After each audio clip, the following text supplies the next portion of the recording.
Hi, Gabriel here from the New York City Guitar School. I'm here today to tell you that maybe you've been practicing your scales wrong.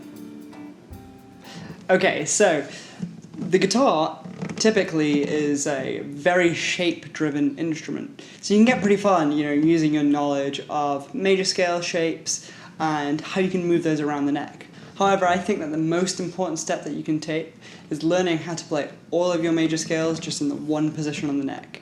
And we're going to look at that today, and we're going to look about how you don't need to jump around. You can just play every single key from this one position here. So let's start with the music theory behind the major scale. Let's take the note C. We know that it appears at lots of different pitches on the guitar and in music in general.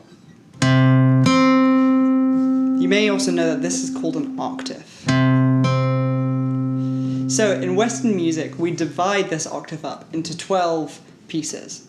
These 12 notes are what form the chromatic scale. You can see that on your guitar in that we have 12 frets here. And you see how the notes repeat. That's because there's 12 notes that take you to the next octave. Now, what are those 12 notes? Those 12 notes are, I mentioned briefly before, the chromatic scale. That means if we ascend up throughout these pitches, we're going to be going up a half step at a time, and that's going to give us every single note, regardless of sharps or flats. It's just going to go straight up through every single note. And that repeats on every single string on the guitar. It's also the same on the piano. If you think about the keyboard, you have the white keys and the black keys. It's if you just go up and play every single note, white and black keys, until you reach the next octave where it repeats. However, when it comes to the major scale, we're going to be dividing the octave up into 7 notes, which means that the spacing is going to be slightly different. When we divide it up into 12 notes, we have 12 equal notes, but with the major scale, it's slightly different. So let's look at how we build that. Let's take the note C. There's a set formula we can use to construct the major scale, and that goes whole step, half step, whole step, whole step, whole step, half step. Now if we play that to the guitar, we start in the note C. I'm just going to play this along one string for demonstrative purposes. So let's start on C. If we move up a whole step, we have this note here, which is D. If we move up another whole step, we have the note E. A half step takes us to F. Another whole step takes us to G. A whole step takes us to B. A whole step again takes us to B, and finally a half step takes us back to C. So that gives us the major scale. We can apply that pattern to any note in Western music. So let's take, for example, the note F. We can do the same thing. So I'll start here. F, go up a whole step, we get G, go up another whole step, we get A, go up a half step, we get a B flat. We're going to go up another whole step, gives us C, another whole step, gives us D, another whole step, it gives us E, and finally one half step, takes us back to F. I'm going to do that in every single key, and you'll get all of the major scales. What you'll notice is that as we go through the different keys along the major scale, you'll see some sharps and flats. Wouldn't it be handy if there was a way to organize and see where the sharps and flats are going to be? And is there a pattern to it? I'm going to put a diagram on the screen right now. This is what's referred to as the cycle of fifths or the cycle of fourths, and it's a way of visualizing every key within music. As we move clockwise around the cycle, moving in fifths, which means we're going 5 notes up, 1, 2, 3, 4, 5. We're going up a perfect fifth. You'll see that we're going to be adding a sharp. If we move anti-clockwise around the cycle, we'll see that we have the note F next, C to F, which is a fourth. So if we go anti-clockwise around this, we call it the cycle of fourths. When we move around the cycle of fourths, each time we're going to add a flat. Now, which notes are we going to add a flat and which notes are we going to add a sharp to? When we move around the cycle of fifths, the new scale, we're going to add a sharp to the 7th note. So in the key of G, if we count up through the notes, we go G, A, B, C, D, E, F is the 7th note. The 7th note, we're going to give it a sharp, so it's going to become G, A, B, C, D, E, F sharp and G. Likewise, the next step is the key of D. So we're going to keep that F sharp. So we're going to go D, E, F sharp, G, A, B, and the 7th note, C sharp to D. If we look at the cycle of fourths, we're going to be adding a flat each time. So let's go back from G major to C. If we start on G major, we have the notes G, A, B, C, D, E, F sharp, and G. If we go back on the cycle of fourths, we're going to be going to the scale C. So we have C, D, E, and now the 4th note is flattened here. So the 4th note, the C, D, E, F natural, G, A, B, C. I hope that makes sense. The cycle of fifths, or the cycle of fourths, whatever you want to call it, is a really powerful tool when it comes to practicing scales, because we can visualize every single key signature, and that means we can move through all 12 keys with ease just by working our way one way or another around this cycle. So how do we play this to the guitar? Now typically when we're learning scales on the guitar, we learn a shape or a grip. You may have seen me playing this shape here when I'm playing my C major scale. This shape is perfect to move around, so we can say, okay, if I want to start from an F major, all I have to do is find the F in the same string, so I can play the same thing up here, and it would give me the F major scale. However, this is not a perfect approach, because a lot of the time you may end up jumping around the neck to play your scales, or just really you don't necessarily know what notes you're playing when you play a scale, you just know you're playing the major scale.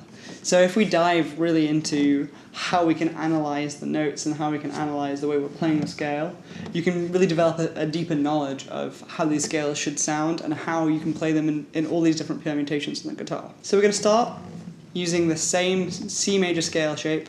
We're going to convert now, I'm going to do 3 notes per string, so I'm going to start on the 7th note of the scale. I'm going to start on the B, just so I have 3 notes on that 5th string there. So we have B, C, D, E, F, G, A, B, and C. Okay, this is our C major scale. This is going to be our starting point. So now what we're going to do is we're going to move around this cycle of fifths. So each time we're going to add a sharp to the scale. And we're going to try and do that to this very same shape. So let's start off and we'll play the same thing again. So we have B, C, D, E, F, G, A, B, C. Now if we want to move to the next step on the cycle of fifths, it's going to be the G major scale. Now typically if I was practicing just scale shapes, I would just jump to the nearest G, so I would play. But I'm not thinking about what the note names are, and also I'm not really visualizing how those two scales are related. So what we can do is we can actually just change the notes of the C major scale. So if we go back to this shape, we have B, C, D, E. Now for the key of G major, we have this F sharp. So we have F sharp there, G, A, B, C. So this is our new scale. So we've gone from C major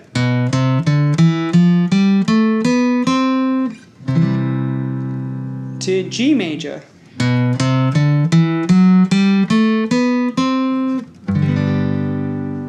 And we can continue around the cycle of fifths. So after G, we have D major.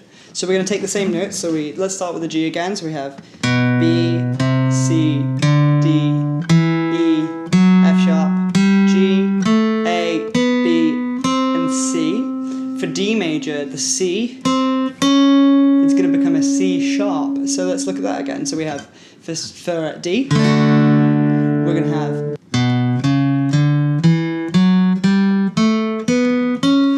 So let's look at the next step in the scale. So we have D, the next one's going to be A with 3 sharps. So, okay, we're going to have the G sharp this time. So we have B, C sharp, D, E, F sharp, G sharp, A, B, C sharp.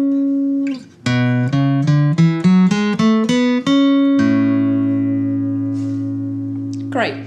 The next one's going to be E with 4 sharps. So we're going to have a sharp now on the D sharp. So we're going to have B, C sharp, D sharp, E, F sharp, G sharp, A, B, So the next one's going to be B major.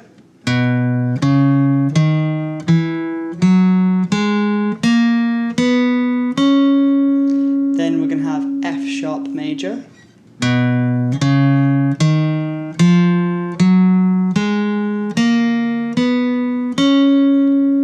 And finally we're going to finish on C sharp major.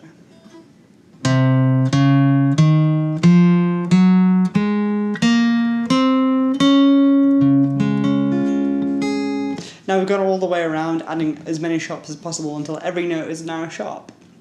Okay, we're going to do the same thing. We'll start again at C major. And we're going to work our way around the cycle of fourths now. So we're going to add a flat each time. Now remember, the flat is going to be added to the fourth note of the new scale. So in the key of F, the fourth note, F, G, A, B is going to become B flat. So let's start. I'm going to go B, C, D, E, F, G, A, B, C for a C major scale.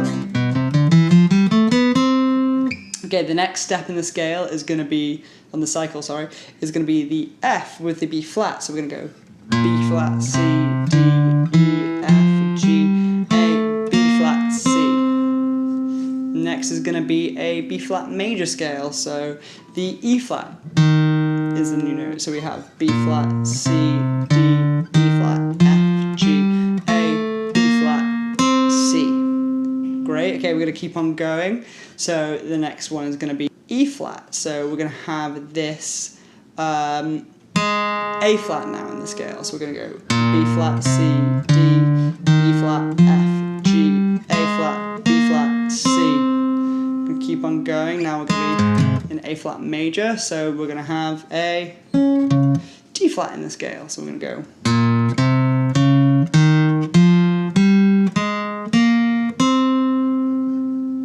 Wonderful, we're going to keep on going. The next step is going to be a D flat major, so we're going to have the G flat as the new note. So.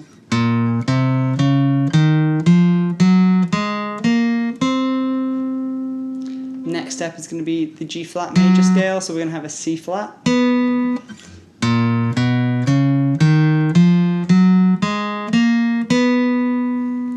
And lastly, we're at the C flat major scale where every note is flattened, so we have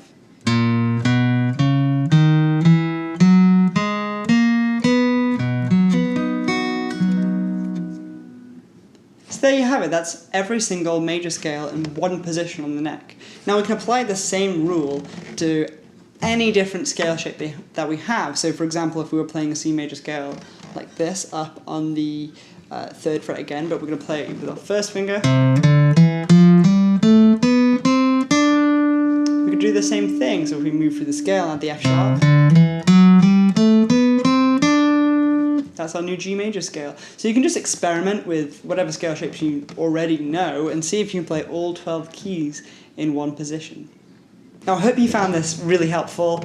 I'd love to hear your thoughts about playing scales in this way and practicing them like this. It's a slightly different way because you're thinking about the scales changing rather than just moving these shapes around. So I think it's a really, really cool way of practicing. I just want to say a huge thank you from myself, Gabriel, and the New York City Guitar School.